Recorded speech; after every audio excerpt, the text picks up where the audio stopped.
Stanisci of Candid Frank Live, where you'll find us airing our views here on the Spanglish World Network on Zingo TV channel 250. Please remember to download the Zingo TV app at the respective app stores for iOS and Android devices.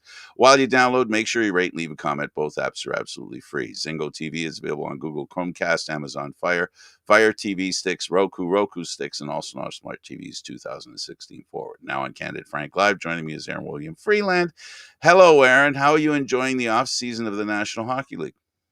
I'm finding it very enjoyable currently, Frank. And There was a interesting. Yeah, oh, for sure. Uh, I don't think this comes as a surprise to a lot of people.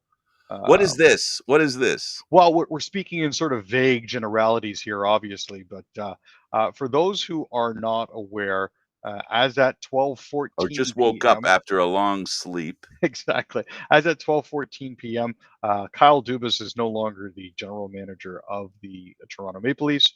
The club, in their infinite wisdom, decided not to renew his contract and let it lapse as at June 30th.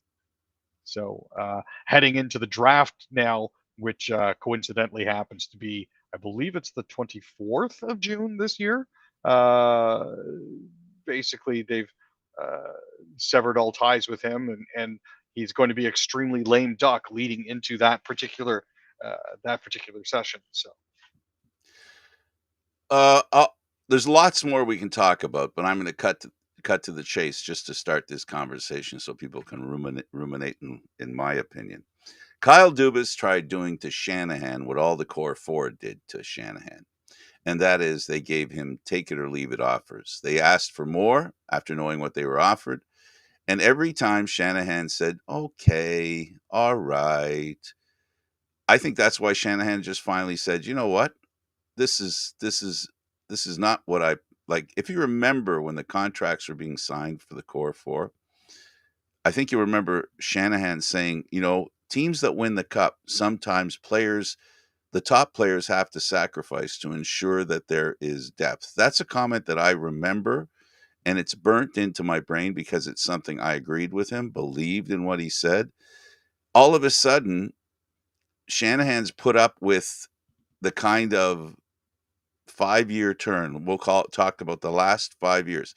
In the last 5 years, there were no ramifications at all for the failure of this group of Maple Leafs, other than to jettison players that they brought in at the trade deadline. That's it. Just those guys disappeared. And then, of course, marginal players. But then once you talk about the salaries of the core four, there really are only marginal players that you can have after that. So to me, this was Shanahan saying, I've had enough. Kyle, you're not doing to me what the players did to the organization. And I'm inclined to, if everything that Shanahan said was true, now you put a different spin on it. Now you'll get your chance right now. I just think that Shanahan just said, you know what? No, no, no, no. I'm not taking this anywhere. At some point, you got to be loyal the other direction too. no, and that's a fair assessment. I can certainly understand how you could see it that way. Um, you There are other know, ways to see it, and I'm ready to hear it. Shanahan went to him in May of 2022 and said, "Hey, look, we know you're coming up on your last year of your contract. As it currently stands, we're not actually going to do anything about that for the time being. We'd like you to at least wait until the end of next season, wherever that may be. Uh, so that's fine." Let's see Uh, how much your guys really love you. yeah, and, September, October, it was like we'd like to start to get the wheels moving on this sort of thing. We'd at least like to put an offer in front of your agent. So yeah, okay, we'll continue to do that. March rolls around, and um, I think they're both on the same page when it comes to this sort of thing. They're both ready to accept a deal and ready to sit down at the table and hammer something out.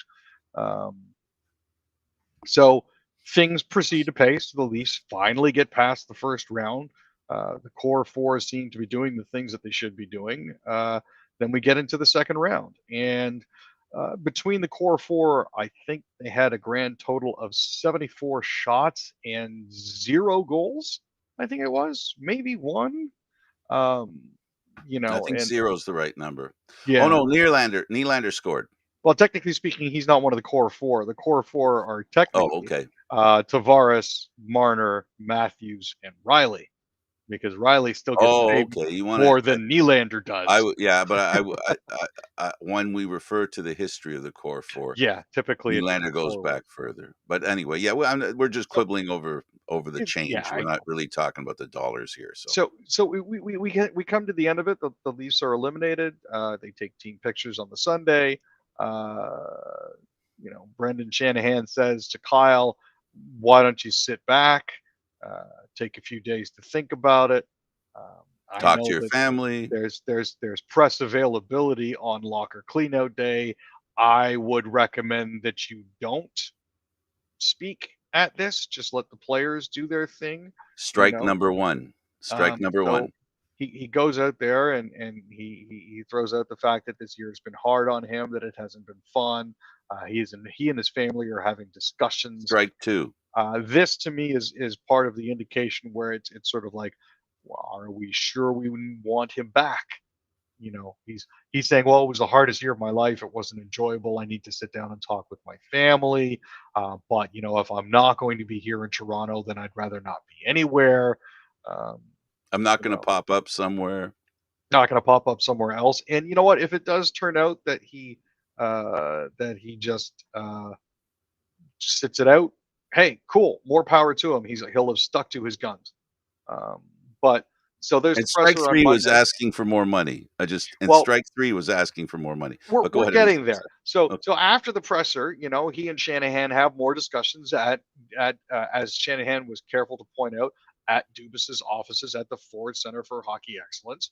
Then on Tuesday, radio silence. They don't speak to each other. This is the first time in a couple of days that they haven't spoken with each other. Wednesday, Dubas's agent gets in touch and they email through a new offer. Dubas says he's going to call. According to Shanahan, he did not. So this is the first time in a long time that they haven't actually talked. Um, Thursday, Dubas sends an email instead of calling Shanahan saying, "Hey, I'm good to go if you are." And apparently, in between Sunday and Thursday, Shanahan decided that Dubas was gone. So they decided not to renew his contract, and this is just the start of the house cleaning too. Uh, Yeah. so And you talked about the American Hockey League and yep, how, all the coaches there are gone. As I said, strike 3. So there were 3 strikes and Dubas is out. What Dubas did, he's entitled to do. You know, with it, we all, if we have the opportunity, if we're lucky enough to have the opportunity to negotiate a new contract, we're going to decide what the priorities are. And it's not always about money too, right?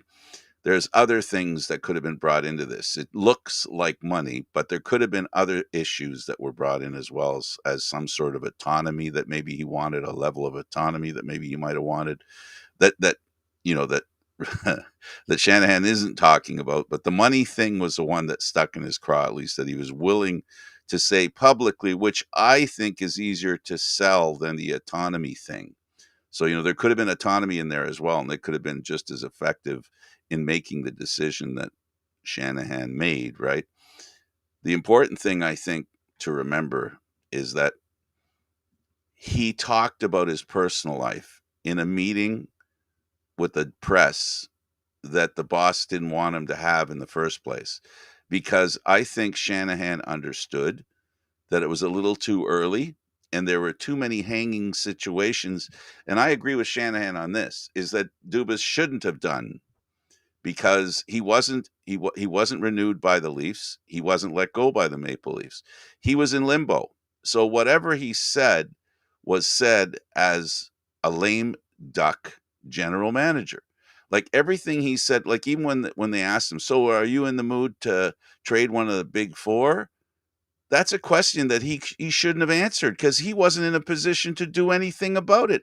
He's done in June, right? He doesn't have a new contract if he doesn't sign one in June, and he didn't sign one. So, everything Kyle Dubas did, I've tried to appreciate what he's learned, as a GM. I've been critical of him, and I hope I've never been personal because you know how I feel about people who've been personal about him and his family. This is another mistake he made. This is something else that he's done that he shouldn't have done and showed a bit of weakness, and like I said, I don't think it's a coincidence that he literally did what Nylander did. He literally did what Marner did, and the question now is there's people who are in the know, not me, maybe you are in the know, that are suggesting that there probably is an offer out there, and that offer through back channels gave him impetus to say, I think I can get a little more money, right? And maybe Shanahan thought that out and said, you know what? He's sniffing around elsewhere. Well, goodbye, Kyle. I mean, I thought, let's be fair to Shanahan here. He come out like maybe a little bit of a, how shall I put this, overreacting and behaving in a way that might have been jumping to conclusions or overreacting. But this is the guy who put a kid in power with no experience as the general manager of the Toronto Maple Leafs. And I'm speaking, of course, from Shanahan's perspective. Okay, Aaron, I'm not talking, from my perspective. I'm saying from Shanahan's perspective. And this kid, after what I've done for him in the last 9 years, he does this to me. Am I safe? Well, and there's more fallout to this as well. Before the press conference today at 2:55, Jason Spezza also tendered his resignation. Wow. So he's gone as well. Now, again, the only thing that we're waiting on here is to see if there's anything coming down the pipe about Keefe. Then he has to be gone, don't you think? Knowing the Maple Leafs, this information is going to be released at approximately 7:30 p.m. tonight. Why are they waiting so long? Because it's their tradition to try to dump all sorts of bad news, or at least news that they believe will be perceived badly by fans, as late in the day as possible, so that news agencies don't have time to make a lot of hay out of it. So, So Spezza's gone too. This Yep. really starts to become a soap opera. Well, this is one of those things that's going to happen. You get rid of a popular, at least amongst the players, if not necessarily amongst the fans. You get rid of a popular GM who looks Are we after looking his at guys. Calgary all over again?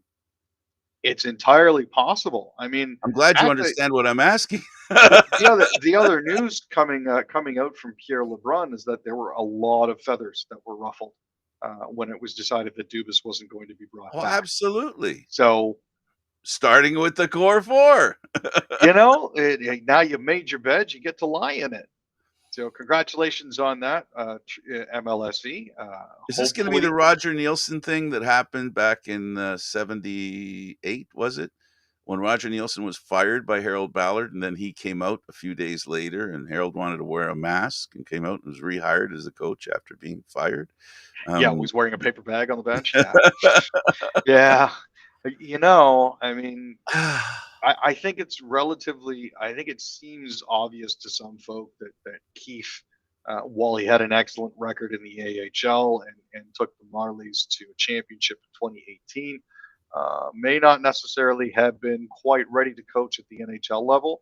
But this then plays into that common trope of, there are only 30 to 35 trusted hockey men out there. Who do you get to coach? Well, let's spin the coaching wheel and find out who's been fired. I think he is one now. I think he is one. And I will maintain, and I am going to say that the last 2 years, clearly evidenced by officiating, that's been their biggest drawback. I hate to sound like that. Like, I know people think, you just think supporting your team or whatever, but I can honestly say, and you're a witness to it, is I don't side with the Leafs that easily. I'm telling you the truth, Aaron. I don't side that easily with the Leafs. I don't side with people because I like them. I like the facts, and the facts are the Leafs have gone out last year on really questionable penalties. This year, a questionable suspension on a player who played the kind of hockey that we all know the Leafs need to play, and many fans of the Maple Leafs and even experts say the Leafs don't play hard enough, right? So you get a guy who plays hard by hard standards, and he's suspended for 3 games while players he's playing against don't even get a penalty for doing worse, actually worse. So yeah, I'm siding with Toronto hockey fans on this one. And now this thing is, it looks like it's a tinderbox right now, Aaron, because the Spezza thing rankles my thinking. I'm now where I thought I had a line on what was going on here. This kind of really, this becomes like a carpet bombing almost. Yeah, it's very difficult to see where everything is going to go from here. And now that Spezza has tendered his resignation, who else then goes next? Will Wayne Simmons want to come on board in an advisory role? Will Dickie Clune still stick around now that the entire Marlies coaching staff has been removed from the equation? What happens with Mr. Pridham? Does he get elevated as the interim GM And will he manager just accept? in time for the draft, or will he accept it? Yeah, that's the other part. Is he going to accept it? That's And just imagine, here's what I'm beginning to see in Kyle Dubas's future. I can actually see him becoming, at the very least, adding a label to what his job description was with the Maple Leafs. President and general manager. I can see him being that, and then I could see him, because we know one thing about Kyle Dubas, he's loyal to his friends to a fault. yep. Wherever he goes, there are people going to gravitate along with him, and if you're right, like, we really don't know. Let's be clear about something with Spezza. I don't think we can ar- arbitrarily say that he left the Maple Leafs because Kyle Dubas was fired. It could be that he didn't want any part of taking over because he didn't like the way it was going to happen. He didn't want to be the guy that was hired after a guy that was really popular got fired, right? You see One my of the point? things I 100% do. One of the things you also have to think about too is just because you were competitors on the ice doesn't necessarily mean you'll work together off the ice. Do you know what I mean? Yeah, yeah, yeah, yeah. It's a different relationship, Oh, and most and definitely. it's a different set of rules, and there are different guidelines. The problem in life is that when roles change, the third rail moves. you know there's always a third rail, and the relationship you have in one format, that third rail, you both know where it is. Now you both end up in a different situation. That third rail can be invisible. And in case, folks, I've lost you, which I probably have, there's, when you say you step in it, it's easier to step in something after you had a relationship with someone in one basis and then go into a whole different world. You don't know where the excrement is lying. The excrement can be sent flying by the oscillator at any time. Indeed. And the usual goal when it comes to this sort of thing is to keep the excrement from sliding towards the perambulating oscillator. Absolutely, because nobody wants any excrement on them. It's No. messy and not fun to clean up. Well, uh, the core four now. Does Austin Matthews, I don't know that players really concern themselves with who they sign with, and by that I mean what GM they sign with. Um, I suppose, but especially if it's an unknown quantity. Like, if you're a free agent, now you're going to go to a team. Now the history of that general manager comes into play because he's got a team and the way they play. You have players probably on that team, and you know things, you understand things, and you make a decision there. In this case, they're gonna have a guy come in here starting from scratch, and he's going to be dealing with both Nylander and Austin Matthews. Ironically, here's the funny part to me: 4 or 5 years ago, let's say 3 years ago, signing signing Nylander, right, would have been easier than signing Austin Matthews, right? Now, for the new general manager, I think it's going to be more difficult to sign Nylander, even though Nylander was a problem in signing with the Leafs. But now he has some history that he can give as a reason. Not, he's been the least best player in the playoffs the last couple of years. No one can deny that. He's been counted on to score, and he's done it in these two playoff years. Last year, he was, I think, the leading scorer last year for the Leafs, Hmm. goal scoring at least anyway. And this year, he was pretty close to that too. And during the season, he scored more goals than I think he did. I think he scored more goals than Matthews. No, I think you're on the right track there. Yeah, yeah. right? It's So he's in a whole different place this time around. now part of Matthews' regression can be put up to the fact that he was changing his game to play more defensively. That could be argued as well in his favor. Also, he mentioned that he was injured, right? His Yes, wrist was well, giving him problems, and that doesn't everybody's injured. surprise me. I mean, this is one of those injuries that hasn't gone away. Matthews has been consistently injured for the past 2 or 3 years now. So here the question then becomes, well, if you did so well with a bum wrist 2 years ago, how come you didn't do so well last year? You know what I mean? Absolutely. So, But you're but I mean, being yeah, very he, real. he and Austin Matthews were actually tied with 40 goals apiece. Okay, there you go. Nylander was actually ahead with 47 assists to Matthews' 45. I So thought I remembered him higher up on the I points did there. too, but it could be his golden locks tempering, Yeah, my yeah, view of yeah. the So now here's the other thing that becomes a reality. Not only do the players not know who they're dealing with, they also don't know what this GM has for expectations, right? Because now they don't have a known quantity in Kyle Dubas, who I don't think it's an overstatement to say that he pampered his top players. Will this guy come in and be a little more brash? I'm not talking Punch Imlach brash. I'm not even talking Burke brash, but I am talking about general manager who doesn't think that the players on this team deserve any kind of pat on the back if your league is about winning. No, it is, at this point here, introducing an unknown quantity so close to the draft with so many contracts that are due to come up is a genuine cause for concern. Someone So, asked me, "Who do you think?" And I posted on Facebook. I said Mark Hunter. Do you know why I said it? hmm, I said it because one thing I've learned about Shanahan, what I'm learning about Shanahan with this whole experience, he sticks. He doesn't like change. He had many an opportunity to change general managers. He had many opportunities to try and convince his existing general manager prior to not signing him to make him do something with the core four. He did not. I see him going back to the well again and going to Mark Hunter because Mark Hunter was the guy that he jettisoned himself because Dubas was named the general manager. But a lot of good thinking says something that I felt before, and that is a general manager with a lot of experience. Maybe not Lou Lamoriello experience, but someone with a little more general manager experience. Maybe the way he goes, it's going to be interesting where he goes with this next move. for sure. And he mentioned it several times during his press conference that they were looking for someone who was a little more seasoned.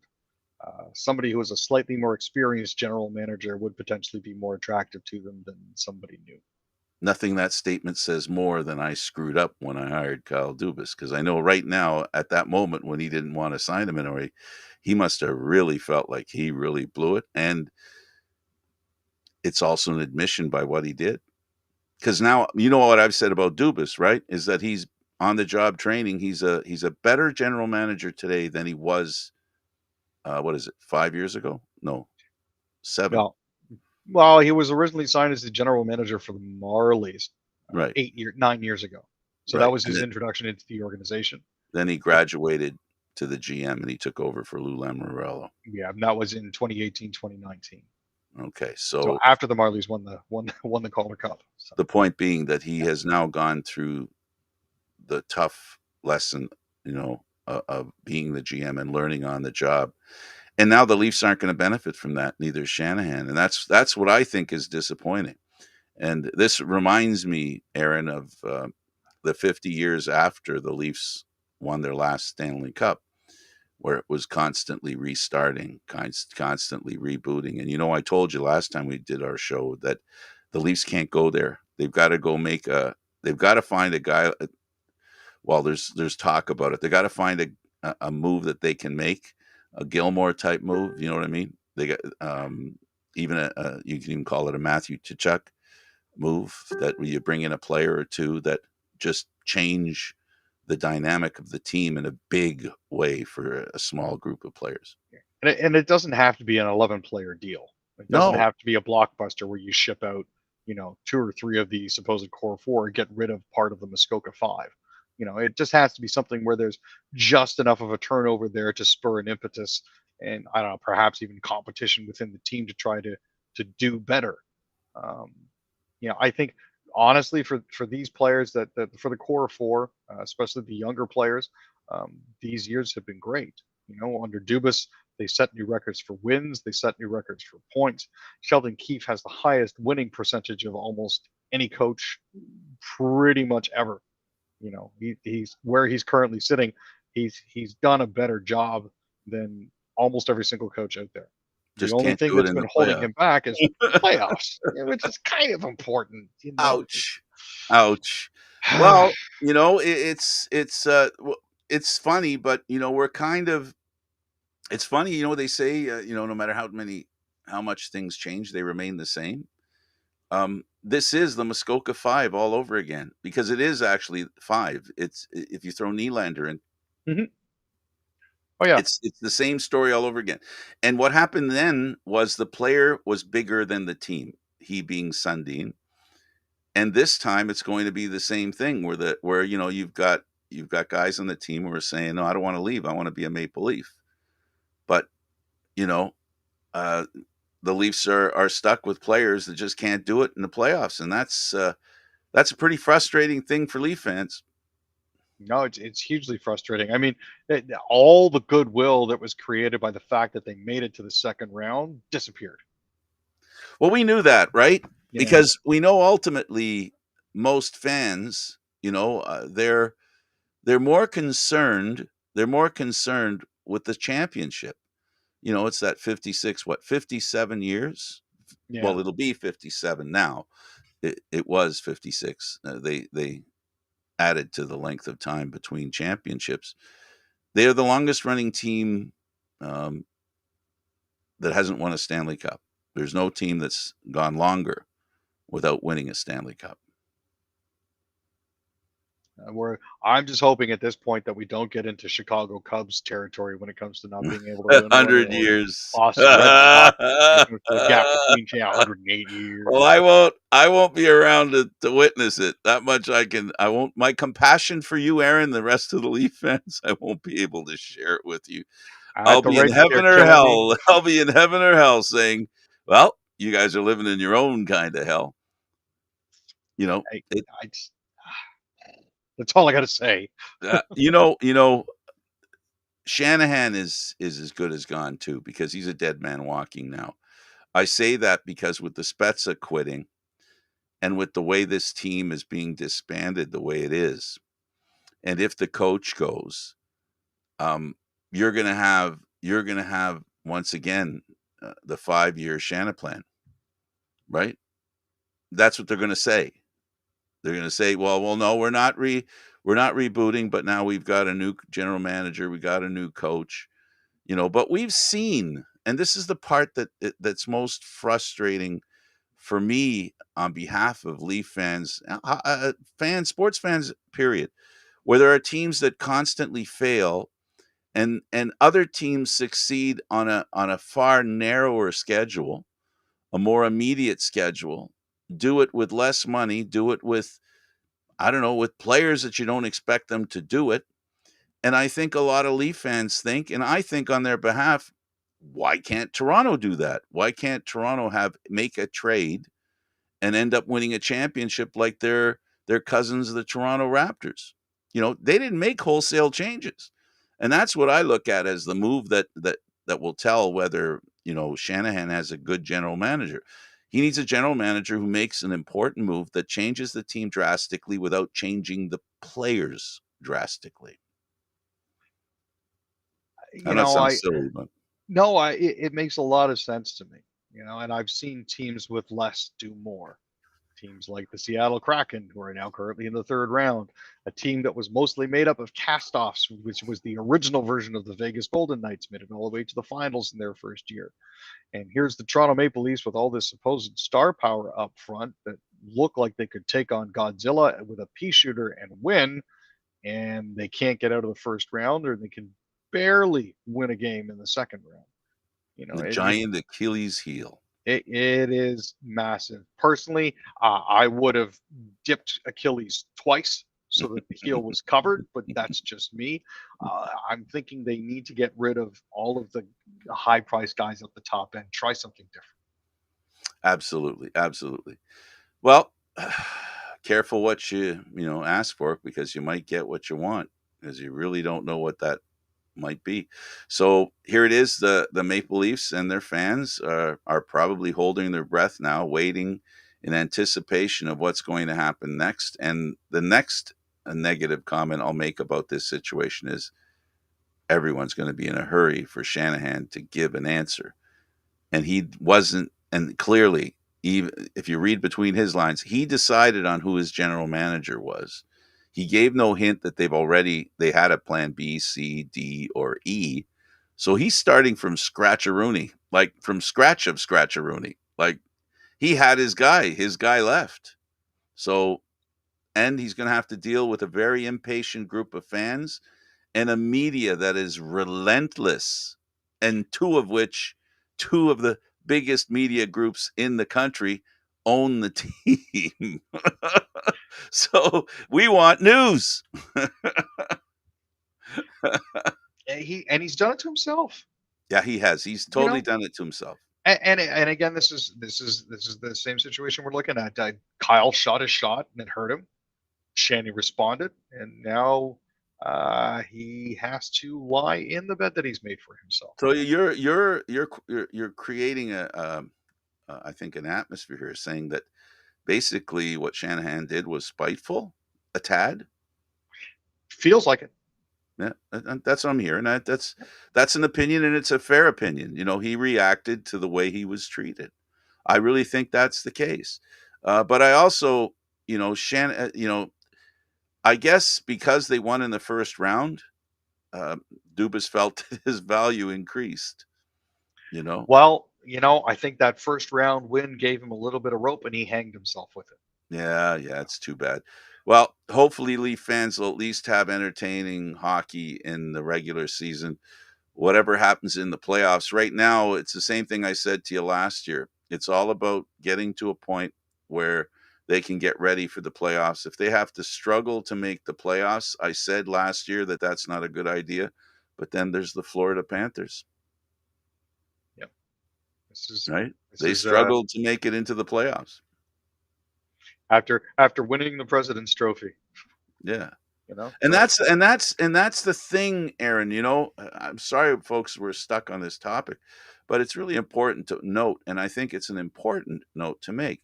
The Florida Panthers won the President's Trophy, were eliminated in the first round. They made a trade that their best offensive player on their team, they traded him along with a really good defenseman. They got one player back, and the team was totally different when the games really mattered, going down the stretch, trying to make the playoffs and playing in the playoffs. no, So, it wasn't really all that ground shaking. I don't think Huberdeau was really comfortable playing there. So ship him out, ship out Mackenzie Weegar, bring back Kachuk, and away you go. yeah. Well, those are the kind of moves that there's a kid in Phoenix or in Arizona that gets 7.1 million. That there's some talk that a Marner trade for him. And I think, when I said Mark Hunter, I'm going to take that back. And I realized that was a dumb thing to say, because he'll do whatever. How's he going to trade Marner? It's his kid. I don't mean blood kid. I mean, it's the young lad that, helped him win an OHL championship. Right. And he has history with Tavares as well. So he may be too close to the issue. So Maybe someone else's for sure. But he's got to get somebody with a lot of experience, but it has to be good experience that translates to help the Maple Leafs get closer to the goal that all hockey players, all organizations, and every fan wants, and that is the trophy. So And Leaf like I fans, said, don't hold your breath. Just take short breaths until there's a new GM. Don't hold your breath. I just don't want to remember lose. to breathe. That's the most important. Just remember Exactly. to breathe. I don't want to lose any of you. We need you for this show. All right, let's go to a little bit of news. Unless you want to finish it off with you got something, a final comment to add to. No, I think I'm good where I'm at here. I'm Okay, in a good place. let's talk about travelers in Canada and how they're breathing easier. Why the heck are they doing that? Well, for those that aren't aware, there have been issues lately with contracts, specifically the Airline Pilots Association and the union that's affiliated with the pilots has been having issues with WestJet and WestJet Group because they've been operating without a contract for a while now. As at 5 a.m. this morning, they were to be in a legal strike position. WestJet had been canceling flights throughout the day yesterday just to prepare for that because you can't have a flight up in the air that's going to land after a strike kicks in. It's just not cricket. But as it turns out, they did reach a last minute deal to avert a strike ahead of the May long weekend, which is good news. WestJet had actually grounded the bulk of its fleet on Thursday, including its Swoop subsidiary, parking their 130 planes at airports from Vancouver to Halifax and leaving a lot of people feeling stranded. Um, as at 3 a.m. Mountain Time, 5 a.m. Eastern Time, there were about 1,800 pilots that were prepared to walk off the job. But the workers' issues resolved around pay, job security, and scheduling, with pilots earning only about half of what some of their U.S. counterparts make. So the deal was to try to bring them into a more balanced position with their American counterparts. So Nova Scotia Premier announced his plan to build new school for Francophone students. Why is that important, Aaron? Well, the École de Beaumarais, which was built in 1950, serves an area from Lake Echo to Ship Harbor. That is an issue because it's actually at this point too small. They needed a new school there for students on the Eastern Shore to address the changing demographic and expanded demand. Manitoba, the government releases plan for more camping options and park upgrades. Yeah, they're looking at a new program here. It's a 10-year, $110 million plan to add camping facilities and specifically 45 additional public use yurts. This is including places at Birds Hill Provincial Park, which is just north of Winnipeg, as well as Duck Mountain and Assisipi. Um, Now, the plan that they have in place also indicates that they could potentially be raising camping fees, but not quite yet. A Canadian candidate in Alberta wouldn't be welcome in UCP caucus over vile trans feces comparison. Yeah, it's getting nastier out there, and the elements in the UCP are rearing their heads here. A party candidate by the name of Jennifer Johnson compared transgender students in schools to finding feces in your food. And All right, all as a right. result of that, said, "Yeah, you're not welcome in the UCP caucus." I'm glad to see at least that little bit of sanity. Well, Um, it's nice that the bar's been raised a bit. well, yeah, when it was on the floor to begin with, it's really not all that hard, right? Here's one that affects you. Ontario moving to break up Peel Region, so what? Separate Brampton, Mississauga, In Caledon, yep. and Caledon. Ford just came out and announced that, hey, we're going to break up the Peel region as at January 1st, 2025, but we'll figure it all out later. As it currently stands, uh, We're gonna break you all up. We'll tell you how it's gonna work later. it's a 5-person committee that's going to be selected by the municipal affairs, sorry, and housing minister Stephen Clark. Mississauga, Caledon, and Brampton will have no input into this. It's all going to be picked by the Ford government. going back to Hazel McCallion, that wonderful mayor that we had in Mississauga while I was living there, she always lamented the fact that Caledon had benefits that Mississauga didn't. And she felt that Mississauga had a raw deal. Do you think that's part of this? Do you think that might be part of the reason why they're doing this? I'm not 100% sure. I don't think it's motivated by Mississauga. Um, you know, as it currently stands, there's a lot of new infrastructure that's been built in and around Mississauga and in and around Brampton, um, that has They're actually been paid for. interrelated with Yeah, they're very interrelated. Like the appeal court system, the number one court is in Brampton, but a new right? police station for the Peel Police was built by funds from Brampton in Mississauga. So Right.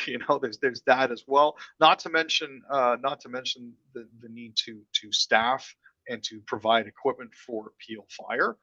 That Is there an advantage to redundancy? Is the question, that right? Because if you're buying for three cities instead of one, you might get more of a discount on the equipment that you need.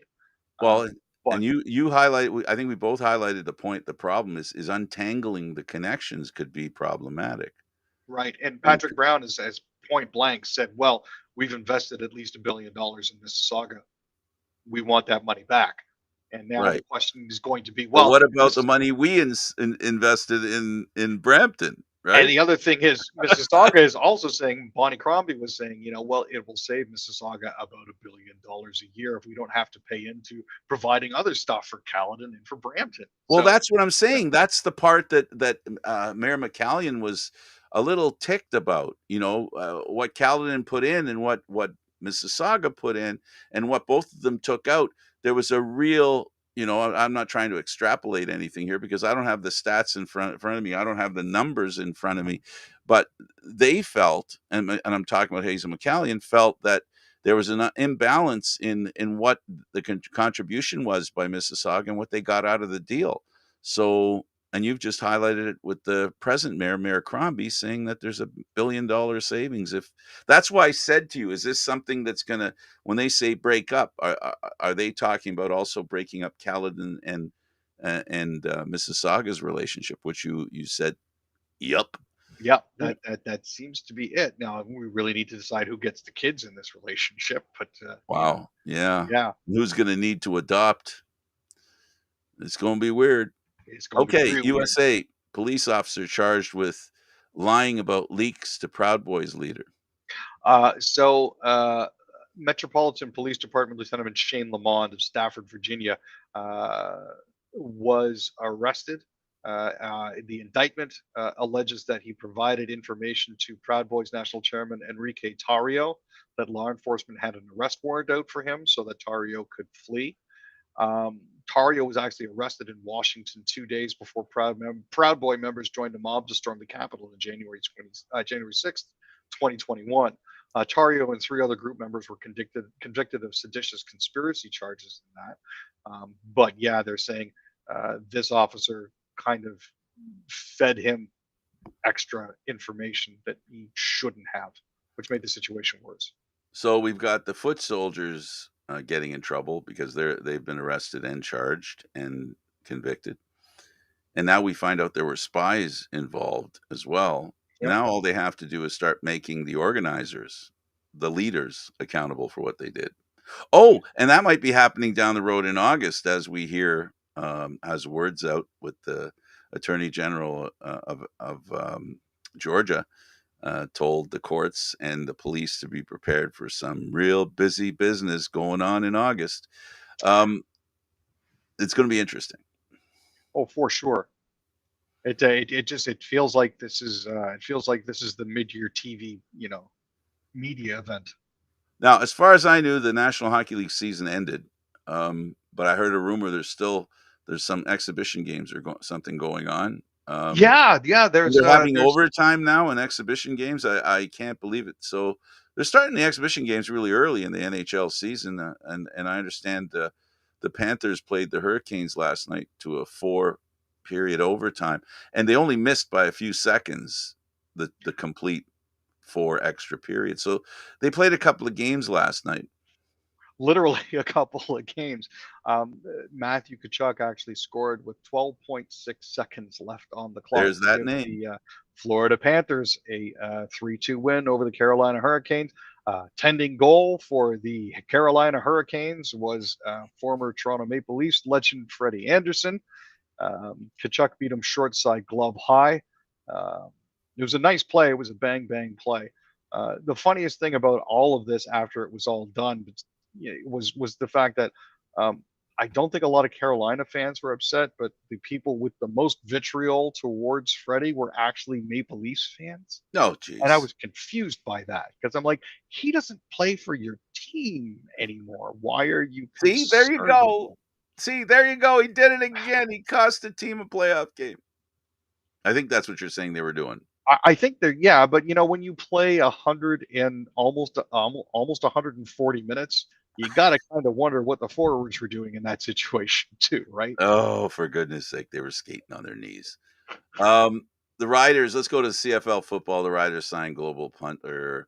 Well, and by the way, in Dallas and Vegas are going to play tonight, Yeah, an exhibition game. Riders signed global punter Adam Korsak. yeah. So Corsac, 6 foot, 185 pounds, was selected by the Roughies in the first round, third overall of the CFL draft. He had most recently attended camps with Kansas City Chiefs and the Pittsburgh Steelers. He's coming off a season with the Rutgers Scarlet Knights, where he was named the 2022 Ray Guy Award winner. Uh, this is an award presented to college's most outstanding punter. Riders, Riders add a linebacker as well. Yeah, T.J. Brunson, 6'1", 230 pounds, selected by the New York Giants, 238th overall in the 2020 NFL Draft. Spent 2 seasons with the team. He saw action in 5 games and recorded 3 tackles. He's previously spent time with the University of South Carolina, um, but yeah, he's coming to the Roughies. In a corresponding move, the Roughies also released American receiver Isaiah McCoy. Argos add American Keyshawn James. So James, 6'3", 280, spent time with the Ottawa Redblacks in 2023. Played for Fayetteville State, was an All-CIAA in 2021 and 2019, and the Defensive Player of the Year last season after posting 70 tackles, 23 and a half tackles for losses, and 10 and a half sacks. Stamps add American DB Chris Steele. Steele actually signed with the NFL Pittsburgh Steelers as an undrafted free agent in 2022. Played 3 games with them before being released, and then spent time with the Miami Dolphins practice squad and with the Seattle Seahawks. He's 6 foot and 187 pounds. As a defensive back, I know that feels slightly small to me, but we'll see how he does. Aaron Boone of the New York Yankees thinks Pete Walker of the Jays is a tad crazy. Yeah. No, this is the ongoing drama. First there was the Aaron Judge side eye in the middle of an at bat, which led to people believing that he was looking for stolen signs. Now here we go again. After Danny Jensen hit the walk off, Boone was apparently caught on camera yelling at him, "You're effing crazy! Sit the f down."